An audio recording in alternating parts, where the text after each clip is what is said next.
ಚಂದು ಸಾವು ಕಾರಣ ಆದವ್ರನ್ನ ಅರೆಸ್ಟ್ ಮಾಡಲೇಬೇಕು.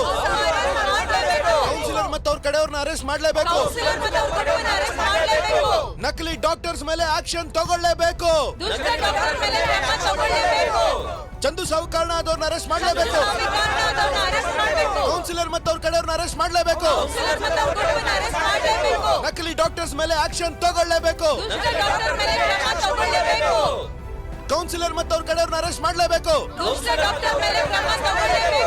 ಇದು ಕಾರಣ ಆದವ್ರನ್ನೆಲ್ಲ ಅರೆಸ್ಟ್ ಮಾಡಲೇಬೇಕು.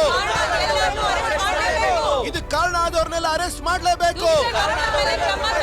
ಇದು ಕಾರಣ ಆದವ್ರನ್ನೆಲ್ಲ ಅರೆಸ್ಟ್ ಮಾಡಲೇಬೇಕು. ಡಾಕ್ಟರ್ಸ್ ಮೇಲೆ ಆಕ್ಷನ್ ತಗೊಳ್ಳೇಬೇಕು. ಟರ್ನಿಂಗ್ ಪಾಯಿಂಟ್ ಸಿಕ್ಕಿದೆ. ನಮ್ಮ ಸೋಮನ್ ಅನ್ನುವ ಕೃಷಿ ಅಧಿಕಾರಿಯು ವಿಚಿತ್ರವಾದ ಹೋರಾಟದಿಂದ ಅವರು ಗೆಲುವಿನ ಕಡೆ ಸಾಗ್ತಾ ಇರೋದನ್ನ ನೀವೀಗ ನೋಡಬಹುದು. ಜಾರ್ಜ್ ಥಾಮಸ್ ಎನ್ನುವ ವ್ಯಕ್ತಿಯ ಸಾಕ್ಷಿಯಿಂದ ಆರಂಭವಾದ ಈ ಕೇಸ್ ಮತ್ತಷ್ಟು ಆಧಾರಗಳಿಂದಾಗಿ ಈ ಕೇಸ್ನ ಬಲಪಡಿಸುವುದಾಗಿ ಹೇಳ್ತಾ ಇದ್ದಾರೆ. ಚಂದುವಿನ ಸಾವು ಹಕ್ಕಿ ಕಾಯಿಲೆಯಿಂದ ಬಂದಿರೋದು ಅಂತ ಹೇಳ್ತಾ ಇರೋ ಈ ಕೇಸ್ ಕೃಷಿ ಅಧಿಕಾರಿಯಾದ ಸೋಮನ್ ಏನ್ ಕಂಡು ಹಿಡಿದಿದ್ದಾರೆ ಅಂತ ಹೇಳಿದ್ರೆ, ಚಂದು ಅವರು ಕಾಯಿಲೆಯಿಂದ ಸತ್ತಿಲ್ಲ, ಆಸ್ಪತ್ರೆಯವರ ನೆಗ್ಲಿಜೆನ್ಸ್ ಇಂದ ಸತ್ತಿದ್ದಾರೆ ಅನ್ನೋದು ನಮಗೆ ತಿಳಿದು ಬಂದಿದೆ.